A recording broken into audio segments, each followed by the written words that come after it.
So a few days ago, I drove up to Idaho and picked up this 2004 CRF 80F. I'm super excited to work on this one. There's just something about small bikes that gets me really excited. Don't have to deal with the cooling system and things like that. Kind of an interesting case. I bought this for 350 bucks. Got it from the owner who had it since it was new. I guess he got it back with like 3 other bikes that he bought for his kids. He claims there's only 3 tanks of gas that went through it. I don't know if that's true. Based on some of the abrasions on the frame here, it probably had a little more use than that, but I'm still pleased with the cosmetic condition. Basically, his kids rode it for a couple years. It was put away wet and it sat for like over 7 years. So it's obvious that everything is frozen. This bike is basically frozen in time. Let's do a quick walk around here. Just some apparent first things I've noticed. First of all, the wheels, both of them, the front and the rear, are completely seized up. So they don't even have a little bit of movement in them. We actually had to pick up the bike to load it into the trailer. The engine cosmetically is good. There's some good old mouse droppings here. Happy little mouse family lived here for a while, undoubtedly. Petcock is totally frozen up. The choke barely moves, but it's also pretty gummed up. There's no oil leaks or anything like that that I can tell. Even out of the exhaust manifold, there's no gunk coming out of there, so that's a good sign. Chain is toast. I mean, it moves, but that's basically it. It's just 100% rusted there. Fender seems like it didn't happen from a crash, but more like something was just resting on it. As expected, the engine's totally stuck. You come up top here, throttle's completely stuck. The tube seems to be stuck to the bar there. Front brake totally seized up. The clutch actually pulls, so that's a good sign. A couple other things I definitely don't want to forget to mention. The gears seem to shift all the way through just fine, so the gearbox and linkage seem to be in good shape. That gives me some hope for the bottom end. Another thing is he said he had drained the oil out before he decided to sell the bike. There's no water or contaminants, anything obvious like that going on. Since the oil seemed to come out and was okay, and there was oil in there, and the fact that it shifts through fine, my first thought is that the bottom end is probably okay. I mean, really at this point, it's just a wild card. Who knows what's going on in here? Really, that's a lot of the excitement. It's just a little surprise box. So I think I'm going to start with the top end. I know a lot of people say, you know, take the spark plug out, put some Marvel Mystery oil in there, let it sit for a while, and then just try to get the engine unseized. I really don't want to force it, especially because I think this would be a fun bike to share with family and ride around a bit. I don't know much about these bikes. My wife had an XR80. That's actually what she learned to ride on a couple summers ago. And I adjusted the valves on that one, did some carb work. That's basically all I did on it. I know the XR80s and the CRF80s are basically the same bike.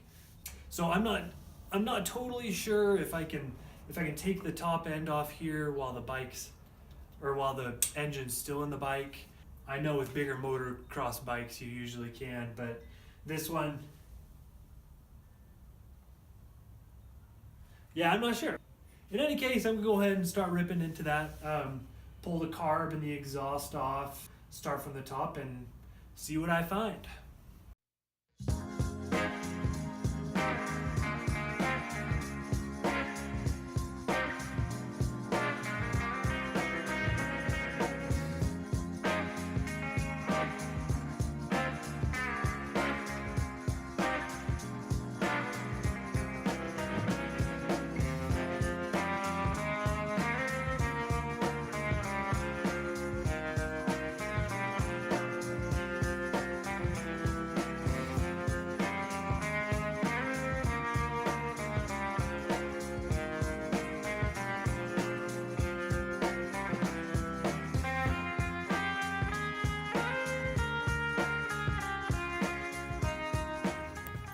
So I just unlatched the airbox, ready for the big reveal.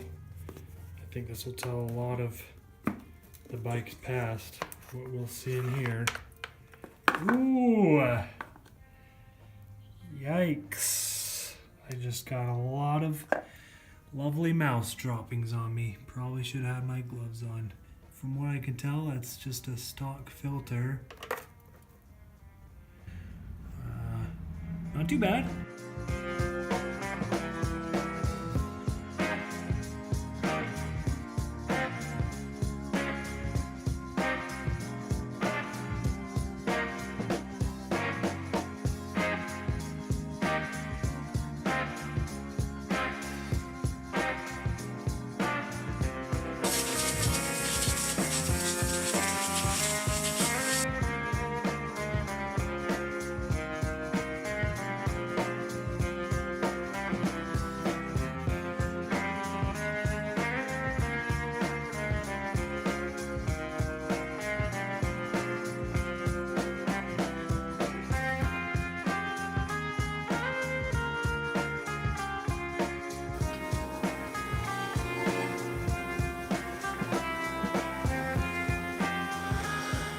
There's the inside of the carb. Can't say I'm surprised at all. In fact, it's probably exactly how I expected to see it. I think I'm going to go ahead and take the throttle slide out here.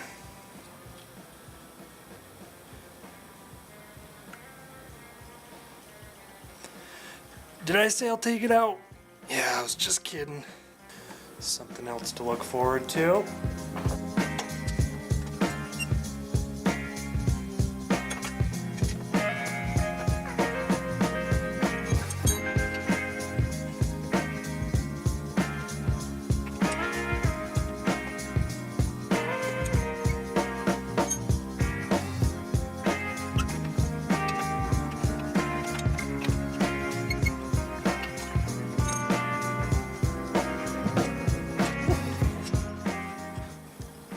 Kind of nasty in there. Could be worse.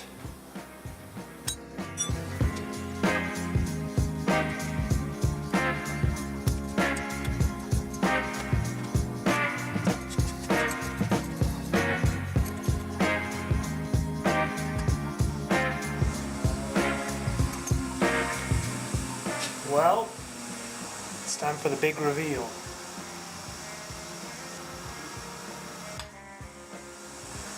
That's what I like to see. That's what I like to see. It seems really clean in here. Obviously this doesn't tell the whole story by any means, but I'm just relieved to not see any crazy worn shavings or anything. And really, you know, as I'm talking, I feel a little silly acting like I can tell anything from just looking at the top of the valves. So we'll just have to go farther.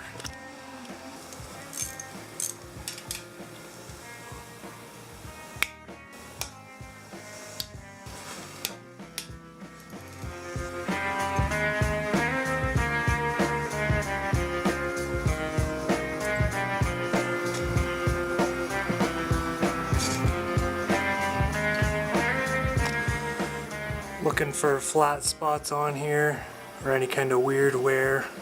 I don't see anything. I mean, I can see where the rollers here were hitting the top of the valves, but I don't see any issues.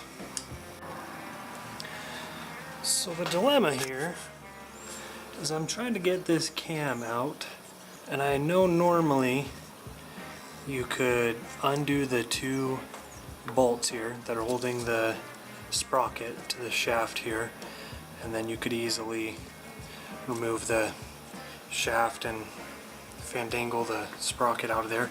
But I mean, the engine's locked up, so I can't turn it a single little bit from the location it's in right now. I'm playing around with the tensioner here. I haven't worked with a tensioner like this before. I guess when you turn it, you can see that bit right there move back and forth. It doesn't unscrew. If it did, I would take it out. But it just goes tight and then loose, no matter what way you turn it. Good news.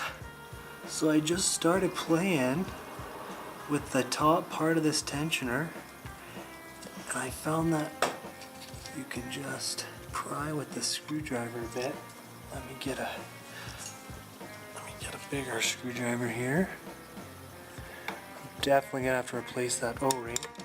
Ah ha ha! Now we're talking.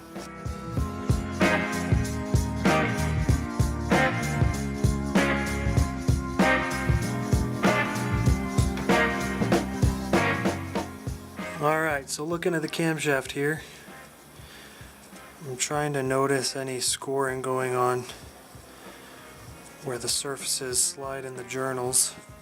You know, it doesn't look great. It does look a little coarse. Nothing grabbing my fingernail and nothing that clearly is just gouged out. Let's take a look at the cam journals.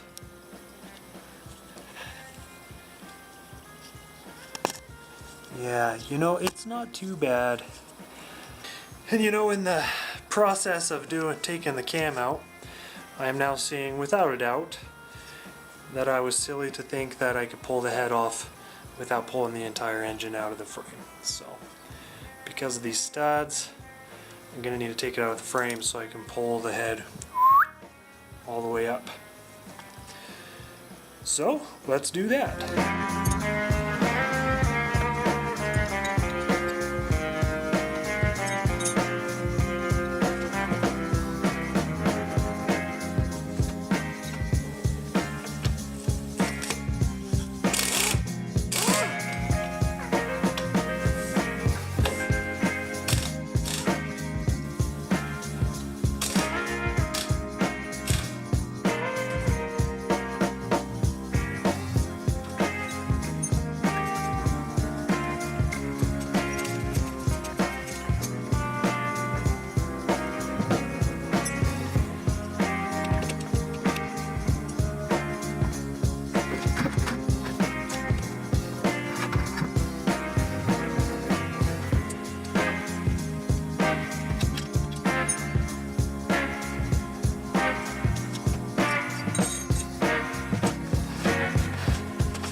Well,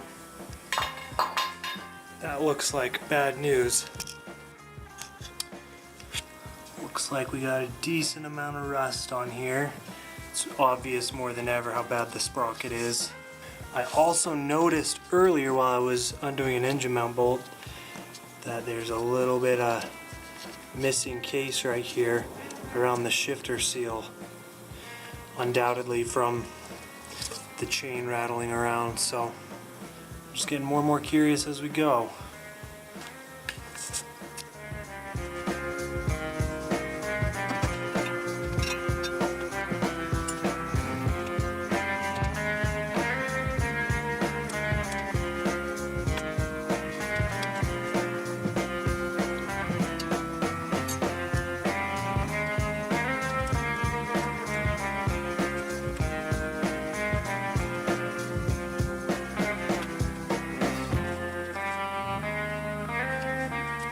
I thought I could give it enough play so I could just kind of slide the chain off the sprocket, because man, I am terrified to get these bolts off. But it looks like that's the only way, so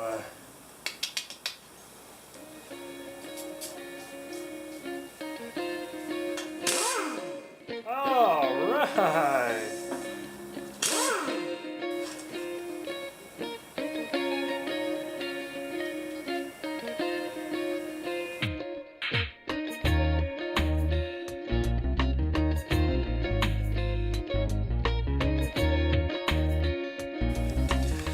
Alright, plan B is to just loosen up the back axle here, see if we can get some play up here I'll just take the chain off instead of worrying about that dang sprocket.